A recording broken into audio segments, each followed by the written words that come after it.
vamos a empezar, creo que es la última clase teórica que tenemos al respecto. Y lo que vamos a hablar hoy día es acerca de fármacos que van a afectar la motilidad uterina, un tema que lo verán en el futuro muy relacionado con sus cursos de ginecología, concretamente con lo que es obstetricia. Bueno, los fármacos que afectan la motilidad uterina pueden hacerlo ya sea estimulando, lo que llamamos oxitóxicos o uterotónicos, y también disminuyendo la misma, lo que se llama tocolisis. Ambos van a tener aplicaciones importantes y, bueno, conforme vayamos desarrollando el tema, vamos a ir comprendiendo un poquito mejor. Para ello, entonces, en lo que tenemos preparado para hoy día, dentro de las generalidades, vamos a revisar un poquito de fisiología, básicamente de lo que es el PAP, que es la aplicación directa de estos fármacos que tenemos hoy día que revisar. Vamos a hablar sobre la oxitocina, el elemento hormonal, pero que es básicamente empleado entonces para regular la motilidad uterina. Hablaremos de prostaglandinas, se conoce el rol que tienen. Quizás la aplicación más directa que van a encontrar ustedes es la inducción del aborto, lo que se hace sobre los procedimientos abortivos. Hablaremos de alcaloides de profesor de centeno, drogas clásicas, utilizadas básicamente para el tercer periodo del parto. Y finalmente hablaremos precisamente de los agentes tocolíticos que disminuyen la motilidad. Su principal indicación estará pues en aquellos casos en los cuales es deseable demorar el trabajo de parto, para de esta manera favorecer sobre todo la maturación fetal. Estamos hablando pues de partos inmaduros o prematuros básicamente, y con esto facilitar pues un buen desarrollo del futuro recién nacido. Bien, más o menos los cambios que se dan a nivel del músculo uterino. El músculo uterino en reposo, ustedes lo conocen bien por sus estudios de anatomía, el cuerpo del útero por sus capas musculares correspondientes, la región del mismo y el cuero cervical. Y cómo en el embarazo esta estructura anatómica va variando. Durante el embarazo, prácticamente cuando llegamos al término, especialmente cuando hablamos de una primigesta, encontramos pues que ha habido modificaciones a nivel del cuello uterino, en el cual la consistencia característica que tiene el cuello uterino ha cambiado en un cuello blando, que posteriormente, conforme ya se establece el trabajo de parto propiamente dicho, se va a borrar el borramiento que se llama posteriormente la dilatación, es la apertura del canal a través del cual emergerá pues el recién nacido, el concebido. Cuando ya estamos pues ya a puertas del parto, vean ustedes cómo las modificaciones se han dado, ¿no? Anatómicas, y en las denominadas distocias, que son alteraciones del trabajo del parto normal. Algunas de estas distocias tienen que ver precisamente con alteraciones de la motilidad uterina. Si ustedes pueden ver acá el boceto, lo registrarán pues evidentemente mucho mejor en su curso correspondiente, pero pueden darse cuenta de las alteraciones que impiden el desarrollo y la disposición final de lo que es pues, el útero en el momento del parto. Todas estas transformaciones implican que se han determinado cambios histológicos, cambios a nivel de funcionamiento y también a nivel de respuesta de lo que va a ser el músculo uterino. Y es más o menos conociendo esos cambios como podemos entender mejor cómo los fármacos hoy día en nuestra revisión han actuado. Bien, durante el embarazo los textos suelen diferenciar 4 fases. Primero, una fase de reposo que empieza desde el momento de la concepción y prácticamente perdura hasta poco antes de que ocurra el parto en sí. Durante este periodo de quiescencia de reposo va a haber pues la participación de diferentes hormonas y algunos otros derivados de todo el tipo prostaglandinas, por ejemplo, que van a tener ahí una acción importante, donde van a asegurar básicamente de que el músculo sea poco reactivo, que esté en reposo, lo que facilite el desarrollo pues, del producto de la concepción. En una fase 2 de activación, pues vamos a determinar varios cambios y participación también de hormonas que va a determinar que el músculo uterino se va a preparar para lo que va a ser el trabajo del parto, es decir, las contracciones que terminarán expulsando comenzando a concebir, ¿cierto? En la fase 3 ya prácticamente entramos a lo que va a funcionar durante el trabajo de parto, prostaglandinas, oxitocinas, RH y otros. Supuestamente también se dice que ahí hay un proceso inflamatorio que está ayudando a los cambios que se dan a nivel histológico en los tejidos, más propiamente a nivel de lo que sería el istmo y el cuello. Y finalmente en la fase 4, que es la fase de involución, donde un útero que creció, se contrajo, expulsó al concebido, al recién nacido, ahora tiene que regresar prácticamente a la forma que tenía previamente a la gestación. Entonces, podemos ver en todo caso la participación de diferentes sustancias. Todas esas sustancias, pues, desde el punto de vista farmacológico, pueden ser moduladas y puede ser punto de partida para diferentes intervenciones. Hablando ya desde el punto de vista propiamente de lo que es el parto, encontramos nosotros estas 4 fases. Una fase latente, donde las contracciones uterinas que han sido lentas y poco intensas comienzan a manifestarse con mayor frecuencia, con mayor intensidad, con mayor amplitud. Digamos que en este momento es cuando la paciente suele acudir a los centros de salud y cuando uno hace el tacto vaginal va a decir dilatación 2 y un borramiento del 60%, 80%. Acá hay que diferenciar ciertos procesos que ocurren en la primigesta y en la multigesta. En la primigesta suele haber, digamos, una secuencia entre lo que es el borramiento, es decir, cuando se deja de establecer ciertos límites convencionales para lo que es el cuello, ¿no? Y luego viene la dilatación del mismo, porque en la mujer que ha tenido varios partos, estos procesos de borramiento y luego de dilatación suelen ser simultáneos. Pero bueno, nos entramos allí ya a la fase de aceleración, donde vemos que la velocidad de dilatación cervical crece a un ritmo rápido. Hay cierta linealidad en algún momento, lo que ayuda a calcular más o menos cuántas horas van a transcurrir desde que la paciente es admitida hasta que llegue el momento del parto, así, el expulsivo. Entonces, ingresa a la sala con 2, 3, 4, 6, 8, 10 de dilatación, que es pues ya el número, los centímetros adecuados para que pueda ya salir breve, ¿cierto? Una fase de deceleración, donde si bien las contracciones van a ser menos frecuentes, van a ser más intensas, y es donde viene pues propiamente expulsivo, que es el segundo estadio. El segundo estadio es la expulsión. Y el tercer estadio es la expulsión de la placenta, lo que propiamente se denomina alumbramiento. ¿Okay? Cuando hay problemas entonces en esta mecánica de trabajo, pueden enlentecerse, por ejemplo, o podría precipitarse, se van a dar pues circunstancias donde es necesario intervenir. Un enlentecimiento del trabajo de parto va a significar cansancio de la madre, fatiga, disminución de la capacidad de las contracciones para efectivamente poder expulsar el feto. Entonces ahí es necesario, por ejemplo, el uso de oxitocina o la oxitocina propiamente para reforzar las contracciones y regularizarlas y regresar al ritmo normal, ¿no? Si eso no fuera posible, pues evidentemente puede existir una razón adicional y al no poder conducir, porque hablamos ya de una conducción del parto en este momento, no poder conducirlo adecuadamente, de repente la decisión es pasar a una cesárea, ¿no? Bien.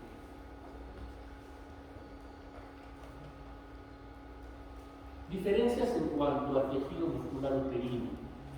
En un tejido en reposo, podemos ver acá las células musculares lisas, se encuentran dispuestas sin mayor conexión entre ellas y no muy interrelacionadas. Cuando llega o avanza el parto y comienza ya a actuar los diferentes agentes que van a permitir facilitar el trabajo correspondiente, las condiciones correspondientes, vemos por otro lado que se establece una alta conectividad entre las diferentes células musculares lisas a través de conexiones, o sea, elementos que permiten la conexión citoplasmática entre las células musculares vecinas. Los conexiones están formados por los unidades, la conexón 43. conforme avance el parto y se va a llegar ya a la parte final del mismo, la parte final del mismo, las conexiones son, pues, como ustedes pueden darse cuenta, bastante numerosas. Y por otro lado, va a haber una expresión mayor no solamente de la conexión 43, sino también de receptores para oxitocina y también para fabricar prostaglandinas. Va a haber también la posibilidad de facilitar el ingreso del calcio. Todo esto conduce aquí finalmente a una mayor contractilidad. Y aquí lo podemos apreciar también en estado de reposo, en estado de contracción. Reposo o relajación. Vemos la existencia de receptores a nivel de la célula muscular lisa uterina. Aquí están simbolizados los receptores para la lipotropina, para beta 2, receptores adrenérgicos, o simpaticomiméticos, de otra manera, para prostaglandina. ¿Okay? A través de los receptores ligados a proteínas G, activan la adenosiclasa. La adenosiclasa determina qué cosa, formación de ATP cíclico, ¿no? Y a partir de allí se va a regular la fosforilación de la cadena ligera de miosina. Todo lo que signifique elevación de ATP cíclico significa que se va a activar la fosfatasa, en otras palabras, se va a desfosforilar la cadena ligera de miosina y de esa manera entra en relajación. Pero cuando se estimula la contracción, ya sabemos que intervienen otros elementos como la oxitocina, ya no la prostaglandina E2, sino la F2-alfa y también la trombina, se va a estimular ya no la vía del ATP cíclico, sino la vía de la fosfolipasa C, que va a liberar calcio a través de su acción de fosfatilinositol, lo libera del citoplasmático, el calcio interacciona con calmodulina, se va a activar la quinasa, la cadena ligera de miosina, tenemos miosina fosforilada, de esa manera se estimula la contracción. Entonces va a variar aquí la manera en que en cada momento participan diferentes receptores, diferentes mediadores, de forma tanto hormonal como paraclínica, y de esa manera se determina la actividad correspondiente. Un poquito más de detalle simplemente. Acá tenemos una célula muscular lisa uterina en reposo, está básicamente hiperpolarizada y por lo tanto refractaria a cualquier estímulo que determine contractilidad. En cambio, la célula en estado de contracción está más bien despolarizada en estado excitatorio. Y podemos ver allí los diferentes elementos que van a participar en ese estado de contractilidad. Volvemos a repetir: oxitocina, protamina F2-alfa, ¿no? Los canales de calcio regulados por hidrogeno también van a participar. Acá va a tener una interacción importante, más de un agente farmacológico. O canales de calcio regulados por voltaje. Acá son regulados por ligando, acá regulados por voltaje, o sea, el grado de polarización de la membrana determina la activación del canal. A su vez, el papel del citoplasmático también tiene un rol importante. Entonces, vemos que hay diferencias importantes. En todas ellas, pues evidentemente, es posible la modulación farmacológica. Y de los diferentes fármacos que van a tener en este sentido, estimulación, en primer lugar, tenemos que mencionar, cometimos a la oxitocina. La oxitocina es una hormona, ¿no es cierto?, producida en los núcleos del hipotálamo y almacenada en el lóbulo posterior del hipófisis. A partir de allí se va a liberar bajo ciertos estímulos. ¿Qué estímulos? La distensión del cuello uterino, producto de la dilatación propia en el trabajo del parto, también cuando el producto comienza a bajar por el canal del parto. Eso ayuda a que haya una mayor liberación y por lo tanto una actividad correspondiente. La acción sobre las paredes vaginales, de igual manera, porque el concebido va descendiendo, va también produciendo distensión por las paredes vaginales. Finalmente, la lactancia. Pero en este caso, la oxitocina ya no va a tener un rol en la contracción en sí del músculo uterino, sino en la contracción de células bioepiteliales para la inyección de la leche. Va a ser común que ustedes cuando hagan sus visitas de control en las parturientas, cuando las mamás van a dar de lactar, están dando de lactar al recién nacido al bebé, van a sentir sus maricadas, sus contracciones, ¿no? Es un reflejo de esa oxitocina liberada, cuya principal acción sí va a ser para inyectar la leche, pero también va a actuar sobre algunas células que todavía en el útero estén sensibles y va a producir esas contracciones. ¿Por qué? Porque en ese momento el útero va a estar en ese estadio de involución, va a estar involucionando.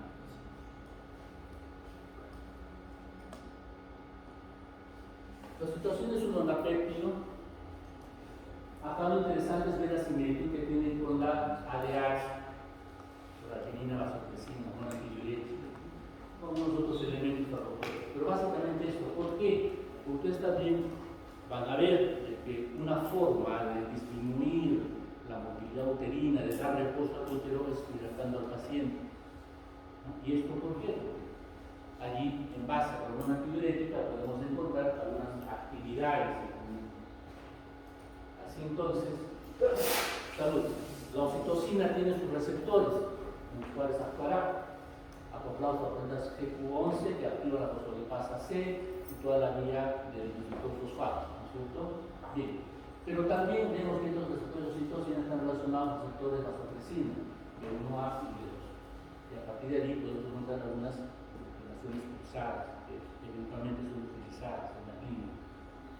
La oxitocina regula propiedades contráctiles y también regula la producción de prostaglandinas. Las prostaglandinas involucradas en la contracción, ya se lo sabe, básicamente.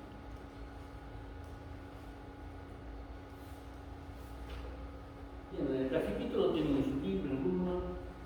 Es un esquema de las que hemos visto prácticamente con anterioridad. Vemos la célula miometrial o muscular isoterina, receptores beta 2 están relacionados con AMP cíclico y por lo tanto también disminuye la motilidad. Y por este lado tenemos receptores para oxitocina y para prostaglandina F2A. Vemos acá los canales de calcio, que pueden ser modulados.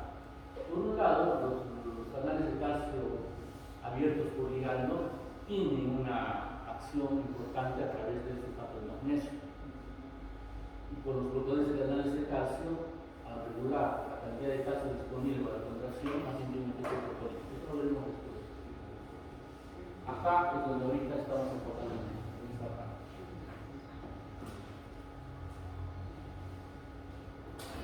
Bien, la oxitocina, desde el punto de vista farmacodinámico, entonces, estimula frecuencia y potencia de contracciones uterinas. Cuando ustedes evalúan, digamos, el trabajo de parto de su paciente, no solamente evaluar la frecuencia, van a evaluar la intensidad de la contracción. Y esto va a estar en base, cuando ustedes palpan, la dureza que van a palpar. Bastante, doctor. De alguna manera conversamos esto. En el aparato cardiovascular no hay mayor efecto, pero bajo ciertas circunstancias puede haber vasodilatación, que puede disminuir la presión arterial. Esto pues lo observaremos cuando las infusiones que puedan proporcionarse de oxitocina en una paciente fueran pues demasiado elevadas. La dosis, digamos, rebasa los límites superiores. No se descarta que la oxitocina tenga un papel en el sistema nervioso central como neurotransmisor en ciertos lugares de recompensa y placer, pero escapa desde el punto de vista farmacológico en este momento. Bueno, la farmacogenia es relativamente sencilla. Siendo un monopéptido, no lo podemos dar por vía oral, ¿no? Porque las enzimas digestivas del estómago y intestino lo van a degradar. Entonces la distribución es, la administración es por vía parenteral.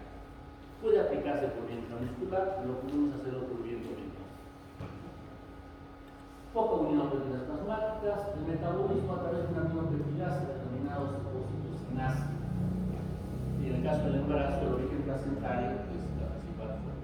La vida media es breve, por lo tanto, la administración de la oxitocina, repito, suele hacerse en infusión y se regula el goteo. Y en base a esa regulación del goteo, uno va regulando la frecuencia y la amplitud de las contracciones uterinas, ¿no? En caso de que haya exageración de las mismas, se disminuye el goteo. En caso de tener suficientes, se aumenta el goteo. Y así se va regulando.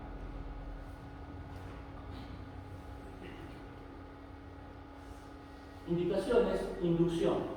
Un parto a término, un embarazo a término, las 42 semanas, y no hay parto. Ya corre el riesgo de que ya no se excede el tiempo. Evaluar a la paciente, se encuentra que está en las mejores condiciones. Algo podría haber, por lo cual no inicia el mismo. Entonces a la paciente se le coloca una vía, se le coloca oxitocina, se le va administrando la misma y en un momento en que el trabajo de parto inicia. En otras pacientes el trabajo de parto ya se inició, pero lastimosamente, por alguna razón, después de 3-4 horas, las contracciones disminuyen en frecuencia o intensidad.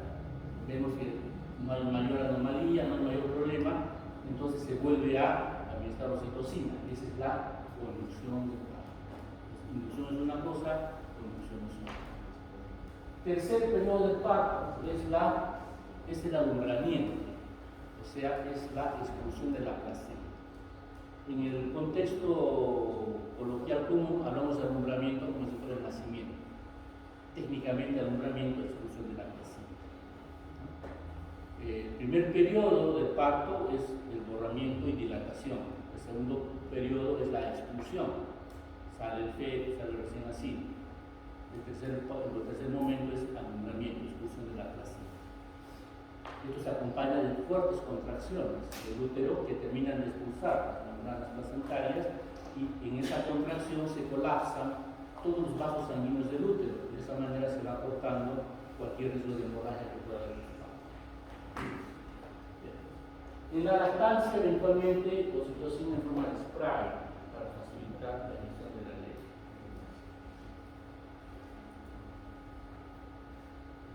La oxitocina, si bien es un medicamento natural, tiene sus contraindicaciones, ¿no? La primera de ellas podría haber hipersensibilidad al fármaco, lo cual es un poquito raro. Hiperactividad uterina.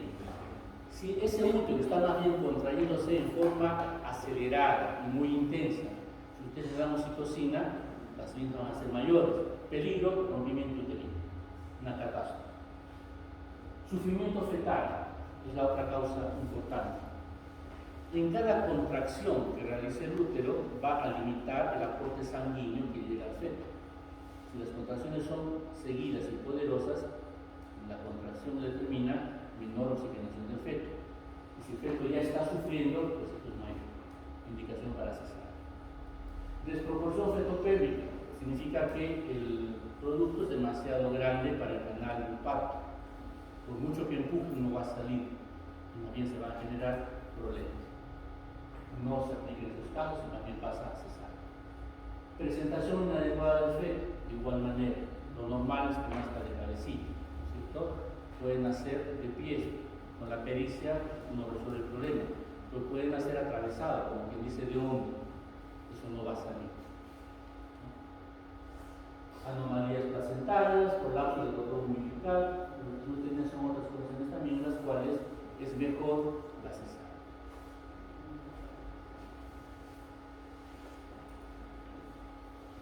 Efectos indeseables de la oxitocina, sobre todo cuando se administra pues, en cantidades elevadas, náuseas y vómitos.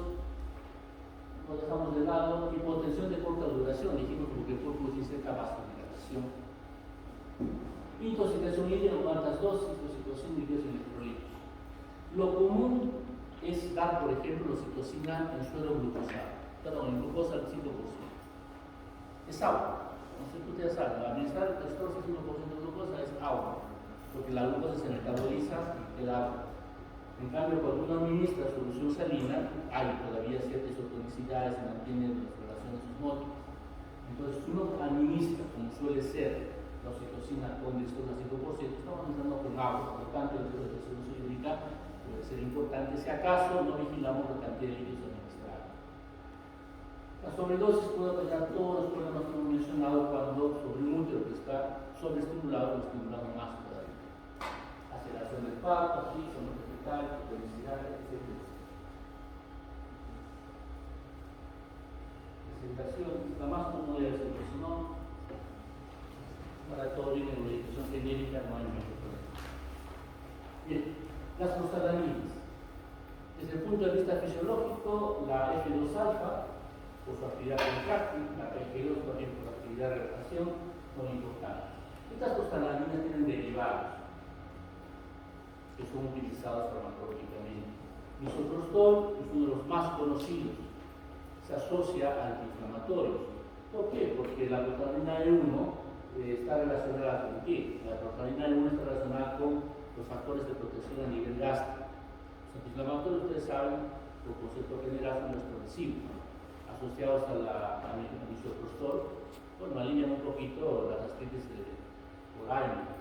Pero en el caso de la mujer, en edad fértil, el uso de misoprostol obliga a que haya la certeza de que no está gestante. De lo contrario, ustedes pueden inducir el aborto.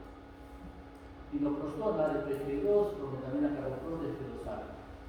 Prometamina carbopros fue utilizado en protocolos para inducir el aborto.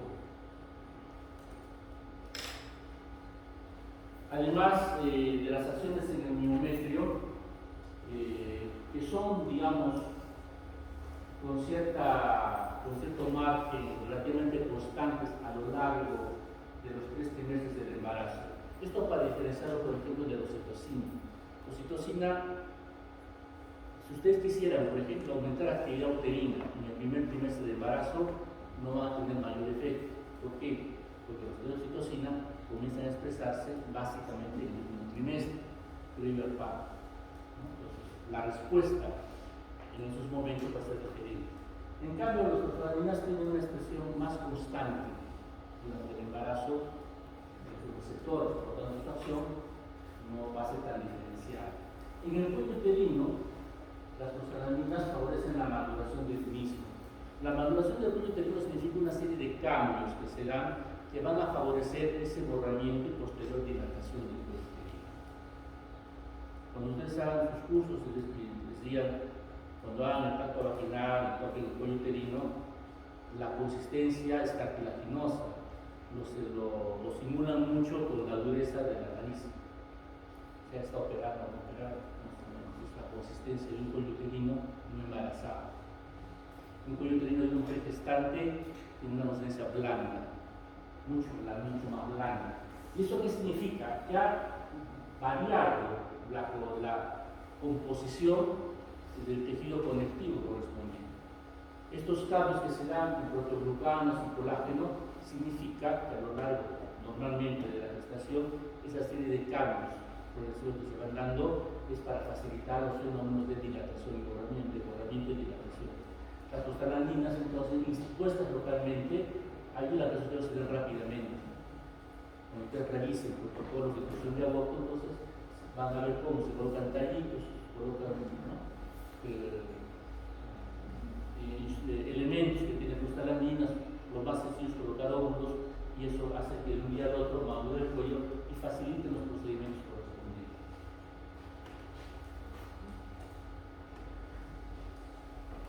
Bueno, dentro de sus aspectos indeseables, incluyendo los de toxicidad, recuerden que las prostaglandinas tienen todo un rol fisiopatológico, ¿no es cierto?, en los fenómenos inflamatorios. Entre otras cosas, estimulan la actividad del músculo liso. Dados de forma sistémica, van a actuar en el músculo liso gastrointestinal, en el músculo liso genitourinario, además del uterino, propiamente dicho. Esto facilita la aparición de espasmos, cólicos, diarrea.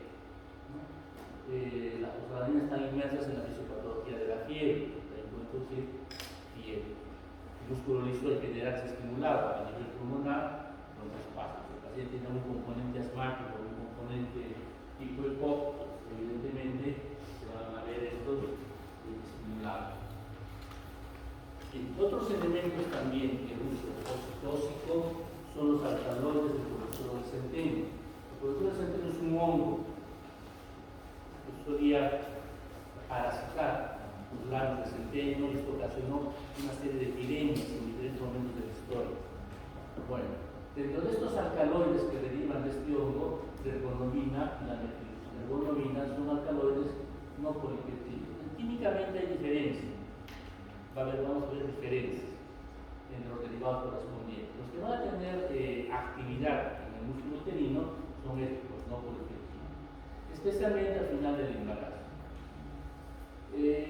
Medicamentos de muy difícil manejo, aunque la farmacología popular antigua, el uso adecuado por ciertas comadronas y por ciertos conocedores podía ayudar en algún parto, pero eran más los elementos que conducían a accidentes que otros.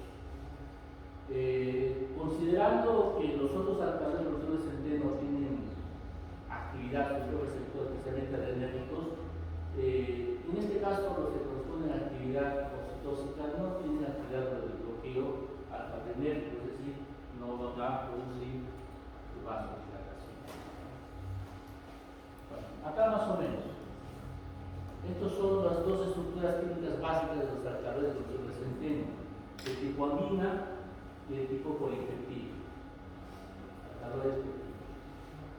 Estos dan origen a algunas sustancias psicoactivas y por otro lado a los que son utilizados en el tratamiento de la migraña, Solograin, en su momento y los otros sobre la gramina están involucrados en lo que es el manejo pues ya propiamente de los oxitóxicos que estamos hablando el día de hoy.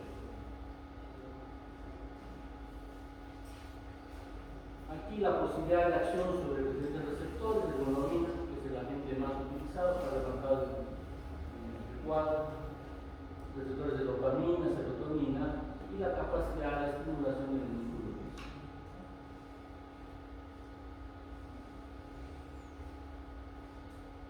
La dopamina, repito, se utiliza para las jaquecas, las migrañas, tiene un componente también musculoesquelético, pero a nivel de receptor adrenérgico es un comportamiento diferente.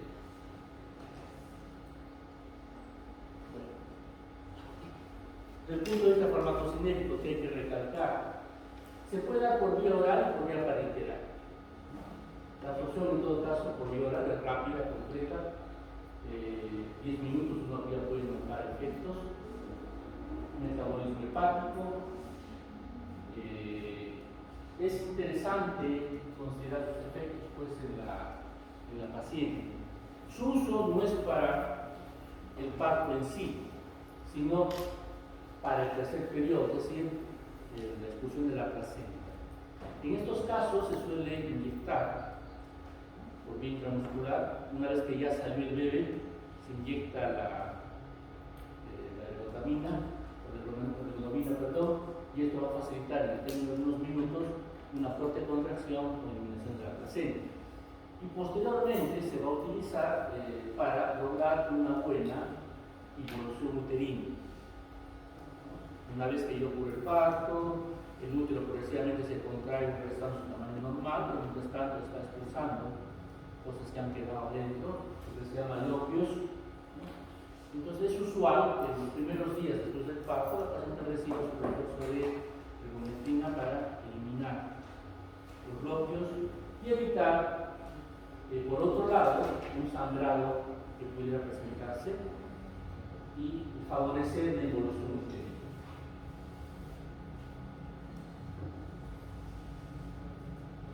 Los efectos secundarios, que son relativamente comunes, el dolor abdominal, puede haber náuseas, vómitos, sobre todo cuando la paciente es muy sensible y las dosis, en ese caso, pueden resultar un poco excesivas. Posible reducción de la leche materna. Este es uno de los detalles que a veces uno hace que evite el uso de estos derivados en la paciente postparto. Pero a veces la contraparte, ¿no?, de sangrado corporal, de una mala eliminación de lopios, hace que de todas maneras tengamos que administrar.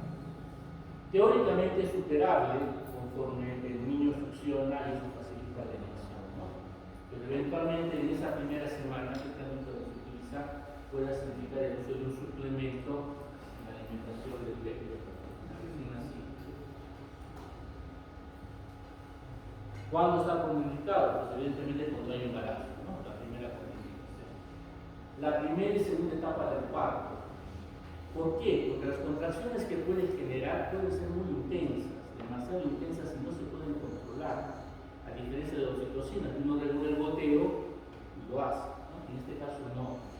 Y por lo tanto no se puede utilizar, y menos todavía si el feto, el recién nacido o el concebido no está en la posición adecuada.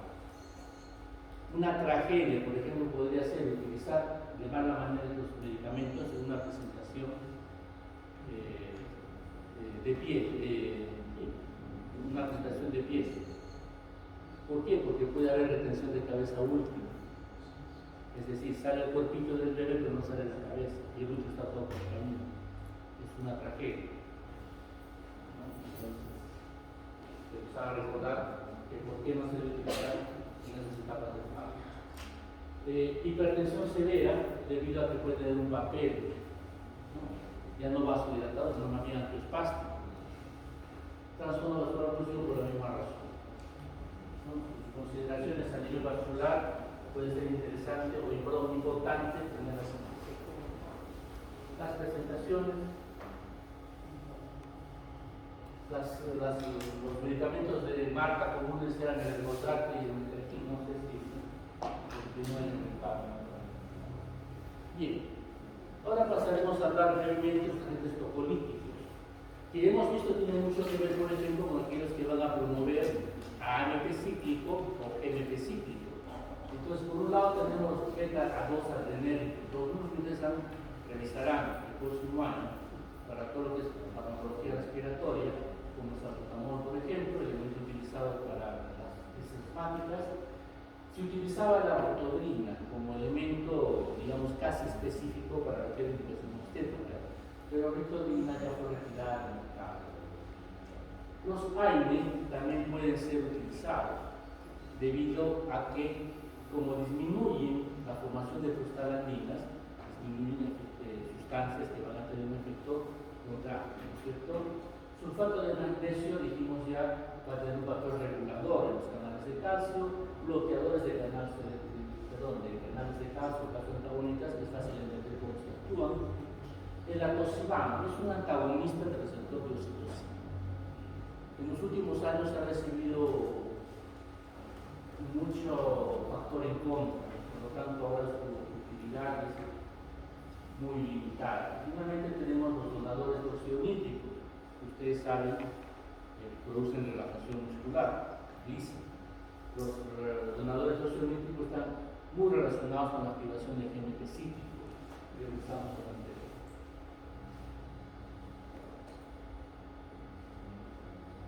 Nuevamente la figurita y el esquema correspondiente en su texto ayuda a revisar entonces los elementos aquí como óxido nítrico que genera el GNP cíclico, los agonistas beta-2 adrenérgicos facilitan la acción del GNP cíclico, tanto el GNP cíclico como el GNP cíclico van a inhibir a la quinasa de la cadena ligera de miosina, desfosforilada no va a tener una buena contracción, ¿no? Por otro lado tenemos los receptores de oxitocina y acá el atosiban es el que va a inhibir. Tenemos las prostaglandinas que son inhibidas por los AINE, que son inhibidores de las citoquinas, y de esa manera cortamos toda esta vía. Y por este lado, donde están los canales de calcio, tanto los regulados por ligando como los regulados por rotaje, también pueden ser, digamos, procesados o manipulados tanto por sulfato de magnesio como también por los bloqueadores de canales de calcio. Bueno, la siguiente tablita les va a ayudar a ustedes sobre todo a evaluar efectos indeseables, los que pueden darse tanto en la madre como en el feto, como en la y las contraindicaciones. Entonces esta tablita yo voy a sugerir que la revisen porque esas suelen salir preguntas. En el caso de ustedes, pues lastimosamente resulta un poquito de esfuerzo para recordar. Cuando antes hacíamos esta clase, después del curso más grande, entonces era prácticamente un repaso, porque ustedes en ese curso llevaban agentes agonistas genéricos, llevaban bloqueadores de canales de calcio y otros más. Entonces simplemente hacemos énfasis en lo que concernía a lo que es la madre y también cómo podría tener las efectos. Entonces hay efectos, por ejemplo, los niveles de glucosinasa que no son los AINE, pues la gastritis, el flujo esofágico, vómitos, que son, digamos, efectos conocidos, fácilmente deducibles. En efecto, ¿qué problemas podría haber? Si es un efecto a término, el cierre prematuro del conducto arterioso, por ejemplo, que es un efecto importante, ¿no? Aquí tenemos el atosiban, antagonista de receptores de oxitocina. Entonces acá sí hay, como les decía, controversia. Algunos metaanálisis de más de un estudio han demostrado que no hay mayor ventaja de utilizarlo y por lo tanto se ha desestimado ya su uso prácticamente. cuando da antiolítico, hipotensión, rubefacción, mareo. Por otro lado, puede producir hipotensión arterial, lesiones cardíacas dependientes de una baja fecal, etc. La tocólisis siempre es necesaria, no siempre, es más, la tocólisis puede tener contraindicación. Una contraindicación sería cuando hay muerte fetal, no tiene razón en ese caso de evitar el parto. Anomalías fetales letales, una anencefalia, por ejemplo, no tendría razón en demorar el parto, vamos a hacerlo más pronto posible. Eclampsia, preeclampsia son estados importantes. Característicamente hay hipertensión. La diferencia entre preeclampsia y eclampsia es la que eclampsia acompaña de convulsiones, presión elevada, edemas, etc. Pues acá hay problemas importantes donde la solución es un rápido parto, una rápida cesárea. Entonces ahí limitar el impacto no tendría cabida. Sangrado materno, inestabilidad hemodinámica, poliomielitis, es una complicación grave. Esto significa básicamente que ha habido rotura de las membranas placentarias, contaminación de afuera hacia adentro, hay una infección que está pues prácticamente generando una sepsis. Entonces ahí la solución va desde rápida evacuación del útero hasta una esterectomía. Ruptura prematura de membranas también suele ser una contraindicación. Además que la misma rotura de membranas facilita el parto. Esa rotura de membrana es una puerta abierta para la contaminación, por lo cual no se sugiere contener la misma. Pero, ya ustedes acá hay un asterisco que dice que si no hay infección materna, puede considerarse, si es que acaso el parto fuera antes del término, para favorecer la administración de esteroides, que son los que favorecen la maduración del pulmón fetal, ¿no? Generalmente cuando uno hace tocólisis lo hace por breve tiempo para poder administrar precisamente los corticoides y favorecer la maduración fetal, de esta manera aumentar la posibilidad de sobrevida de un fetito, de un recién nacido. Muy bien, eso es todo lo que nosotros queremos presentar entonces en esta clase. Un rápido resumen, ustedes lo profundizarán, me imagino, en sus votaciones correspondientes al próximo año. Entonces tienen elementos básicos para poder entender ciertos procedimientos tanto que estimulen o que inhiban la actividad. Si acaso hubiese alguna inquietud, bien. Digo que además se puede causar ligera vasodilatación y la placenta era vasodilatación. Hablamos de la oxitocina a nivel de vasos sanguíneos en exceso puede producir una vasodilatación, lo cual disminuye la actividad periférica y puede condicionar la hipotensión. Cuando me refiero a lo que ocurre en el útero, los vasos uterinos, que finalmente son los que van a irrigar los vasos placentarios, si el útero está relajado, hay una buena circulación. Si el útero se contrae, va a impedir que haya un flujo sanguíneo hacia los vasos placentarios. Que los vasos placentarios tienen que llegar al feto. Entonces, ¿qué sucede si el feto está en sufrimiento fetal? Sufrimiento fetal significa una condición en la cual hay una mala oxigenación del feto. No hay una buena oxigenación. La razón es que fue. Entonces el feto comienza a generar una serie de manifestaciones, sobre todo de sustancias liberadas, que van a condicionar lo que se llama sufrimiento fetal. Entonces, si en ese momento usted no hace una buena evaluación de la condición fetal, y usted le proporciona oxitocina, ¿qué va a pasar? La oxitocina contrae el útero. A contraer el útero va a limitar la irrigación de la placenta y por lo tanto del feto. Y si el feto estaba de por sí ya con poco oxígeno, usted le va a quitar más todavía. Entonces se va a agravar el sufrimiento fetal. Y eso puede condicionar una serie de eventos que finalmente complican la sobrevivencia del feto. Lo más común cuando es sufrimiento fetal, por ejemplo, es que haya eliminación de meconio. Meconio, ustedes saben, es la primera deposición del bebé, y en este caso será en útero. En útero el bebé no respira, Pero cuando el bebé sale, lo primero que hace es respirar. Y al respirar, al hacer la primera inhalación, puede jalar todo ese material del meconio, que es material fecal, propiamente. Y en esa primera aspiración que hace, lo primero que llega es a dónde? A los pulmones. Viene una neumonía meconial, que es todo un problema. Son los que hay. ¿Cómo evalúa usted la salud fetal? Eso hay todo un proceso. Ahora es más fácil, porque hay monitores. Y uno evalúa básicamente la frecuencia cardíaca del feto. La evalúa durante la contracción y después de la contracción, cuando está relajamiento. La aceleración o el retardo en la frecuencia cardíaca en ese monitoreo nos da una idea de cómo está ese sufrimiento. Entonces, con eso en base y con la distosia que pueda dar, una distosia por contracción que pueda dar, una contracción uterina, entonces usted puede evaluar la necesidad de utilizarlo o la no conveniencia. Si la cosa no se puede arreglar, pues evidentemente, primando la salud del feto, eso ya hay que dejar de lado pensar en un parto por vía natural y pasar a la cesárea. Dependiendo ya de los DIPS y todo eso, ya la urgencia es la misma ya depende. Necesita evaluar tanto de la madre como de la madre.